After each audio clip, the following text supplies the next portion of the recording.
Louvado seja nosso Senhor Jesus Cristo. Vamos dar continuidade à nossa reflexão sobre a história da revelação, nosso 11º encontro, e assim conhecer um pouquinho sobre esse processo da manifestação de Deus na história, tendo em vista a salvação da humanidade e a salvação do povo santo de Deus. Essa salvação que foi realizada no Novo Testamento através da pessoa do Cristo Jesus. Nós estamos então fazendo esse 11º encontro com a revelação no Antigo Testamento. Durante o tempo dos reis, nós temos o Reino do Sul, o Reino do Norte. O Reino do Sul começa lá com Saul, Davi, Salomão, depois Roboão em diante. E o Reino do Norte, na época de Roboão, onde há aquele conflito entre Roboão e Jeroboão, 10 tribos seguem Jeroboão, fundando o Reino do Norte, chamado Reino de Israel, e 2 tribos seguem o Reino do Sul, formando o Reino de Judá. Esses 2 reinos, a partir de então, eles vão separados. O Reino do Sul é reino daqueles que são os reis descendentes de Davi. O Reino do Norte não são descendentes de Davi.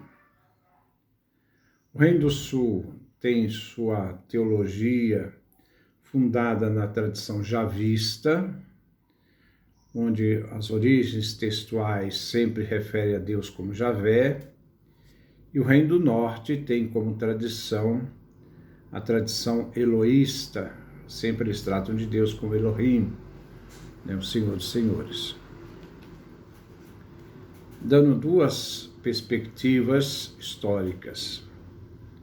Então, durante os tempos dos reis, que vão do ano 900 até o ano 500, e nós vemos que Joaquim morre lá no exílio da Babilônia, ele é readmitido, faz parte da corte da Babilônia, mas ele morre, e a partir depois do exílio da Babilônia, não existe mais este tempo chamado Tempo dos Reis, porque inicia o tempo sacerdotal, a teocracia sacerdotal. Então, durante o tempo dos reis, que vai do ano 900 até o ano 500, um outro fenômeno deve ainda ser considerado, porque é o tempo dos reis, mas é também o tempo dos profetas, é o tempo da profecia. Os profetas de Israel. E com essa expressão, entende-se aqui os chamados profetas da Escritura. São um contrapeso oposto ao reino, aos sacerdotes e aos perigos, bem como às tentações com eles relacionadas. Uma tentação do esquecimento, de abandono, de infidelidade à aliança, aos seus compromissos, aos compromissos da aliança com Javé, o compromisso social com o povo, e as promessas divinas. Quanto ao sacerdócio, as tentações consistiam em que, comprazendo-se com as formas rituais litúrgicas e externas do culto, abandonassem a fé e a ética própria do culto. Às vezes, ao invés de oferecer o melhor dos animais para sacrifício, eles ofereciam qualquer animal, havia um relaxamento. Os profetas distinguem-se das figuras proféticas das outras religiões. Como Javé, Deus se distingue dos outros deuses.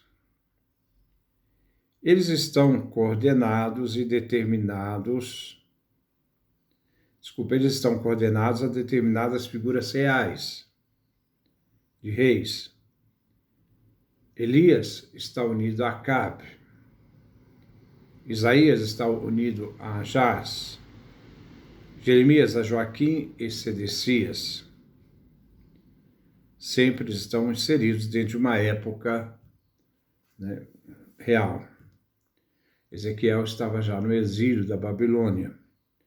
O mesmo ocorre com os representantes oficiais do sacerdócio. O que é um profeta?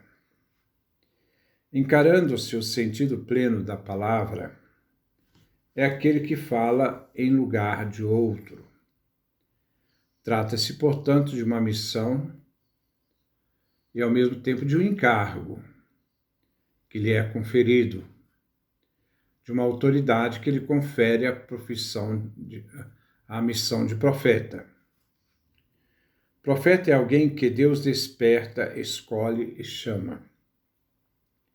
Entendido como vidente, profeta é aquele que vê. Mas o olhar do profeta não se dirige especialmente para o passado, nem para o futuro. Dirige-se ao presente imediato. Ele vê a realidade, conhece e diz o que se refere às coisas de Deus, a partir do tempo presente, em se tratando do povo de Israel, dos reis e dos sacerdotes. O olhar do profeta não se ilude pelo fato de tudo estar aparentemente em ordem. Parece que está em ordem, mas normalmente não está. De estarem funcionando normalmente todos os serviços, mas na prática não estão. Ele percebe o vazio da fé e do amor por detrás de fachadas externas. Conhece a falta de salvação em meio à salvação aparente e externa, tão apreciadas pelos falsos profetas. Por outro lado, o profeta é a garantia do povo, em meio da desgraça, do infortúnio e da desesperança. O profeta é alguém que, com coragem e franqueza, discorre sobre o que acontece na atual situação histórica de Israel, e no caso também de Judá, sobre a fé e a obediência, sobre a justiça e o amor. É alguém consciente da sua palavra e da sua missão. Alguém que está pronto a defender sua palavra com a vida e ações. Sua missão é desenvolver e consolidar a verdade da aliança, a fidelidade à aliança, contra todas as tentações de transformar a aliança com Deus numa aliança política. O profeta admoestava o rei e os sacerdotes contra o perigo da infidelidade e da falsa segurança. Os profetas interpretavam, então, as catástrofes e provações não como uma fatalidade externa, mas como castigo de Deus aos pecados do povo, que se tornam, então, eventos de revelação. O profeta surge como advogado do povo, defensor do povo, sempre intercedendo junto de Deus.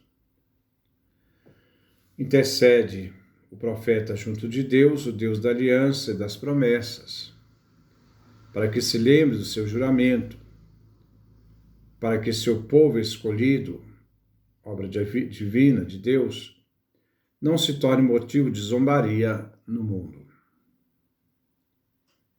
Baseando-se nestes fatos, é possível deduzir alguns critérios para discernirmos os verdadeiros e autênticos dos falsos profetas. A mais importante característica do profetismo é o chamado interior e evidente. Há também o fato de assumir os verdadeiros profetas contra sua inclinação pessoal, a tarefa, o encargo, a necessidade e o dever de falar e agir em nome de Deus. Muitas vezes aquilo que eles falam em nome de Deus provoca reações contrárias e violentas. O falso profeta apresenta suas próprias fantasias como revelação e a própria vontade do falso profeta contra a vontade de Deus. Vemos Jeremias, capítulo 23, versículo 23 a 32. A este critério subjetivo, acrescenta-se outro, que é objetivo, a efetivação real do que o profeta diz. Jeremias, capítulo 28, versículo 9 e versículo 15. A coerência entre vida e doutrina. A obediência às ordens de Deus. A abnegação de si mesmo, a renúncia de si mesmo. A fuga a toda tentação de oportunismo, de ganhar dinheiro, de ganhar benefícios pela profecia. Uma última diferença é que o falso profeta tem sempre uma desculpa para tudo, ao passo que o profeta real, chamado às vezes, se mantém em silêncio, porque ele não pode dispor à vontade da palavra de Deus, devendo ater-se antes ao momento da revelação. Ele só pode falar quando ele recebe a revelação, quando ele recebe a palavra de Deus. Então, ele não pode atribuir para si um poder que não é dele, mas ele deve esperar sempre a revelação divina, porque é Deus que fala por meio da boca dele. O verdadeiro profeta, partindo da situação presente, aponta para uma nova aliança, a maior, a mais universal, aquela que se implanta no mais íntimo do ser humano. Dessa nova aliança fala-se com frequência. Isaías capítulo 19, versículo 19, 20 e 21. Isaías capítulo 61, versículo 8. Jeremias capítulo 31, versículo 31 a 34.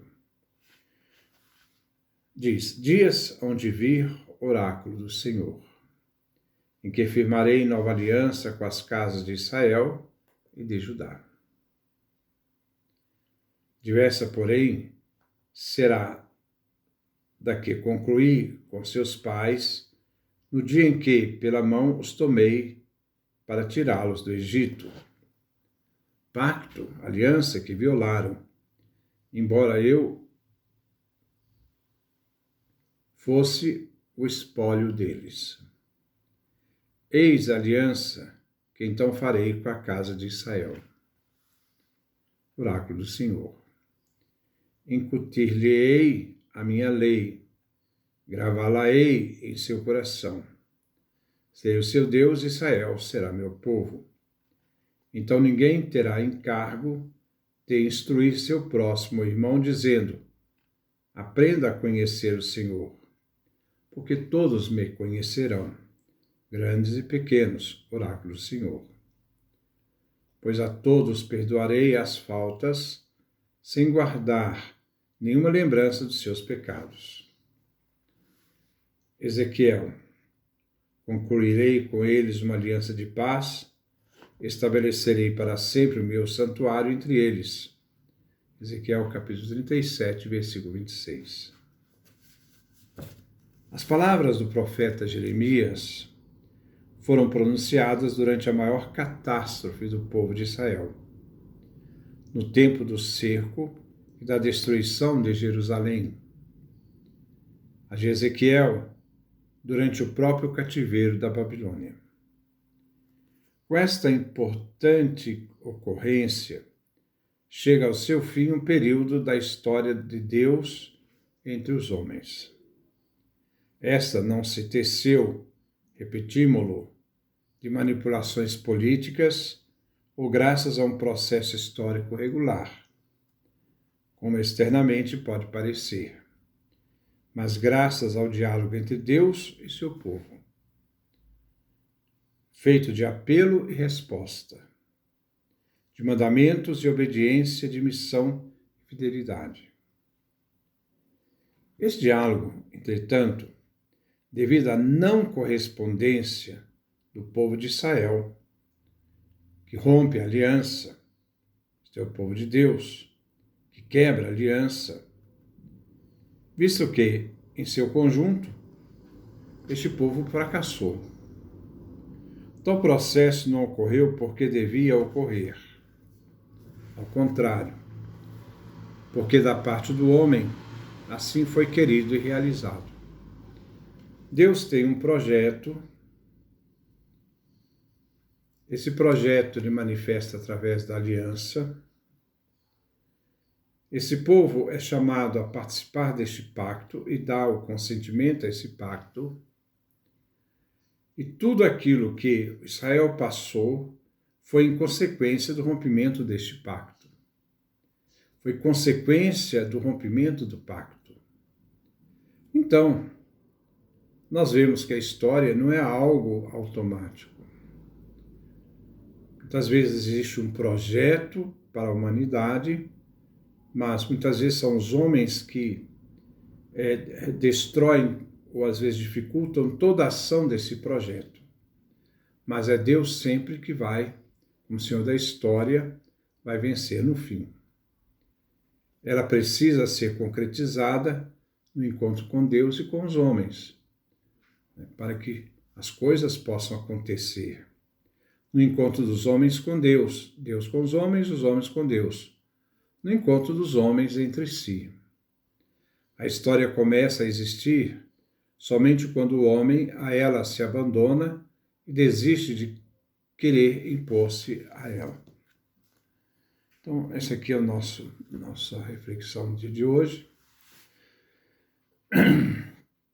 mostrando que existe um projeto divino, mas se esse projeto muitas vezes não se realiza, não é por causa de Deus, é por causa justamente dos homens que têm outros projetos, que muitas vezes não respeitam, as realidades e as propostas, que Deus faz em relação ao próximo, a justiça.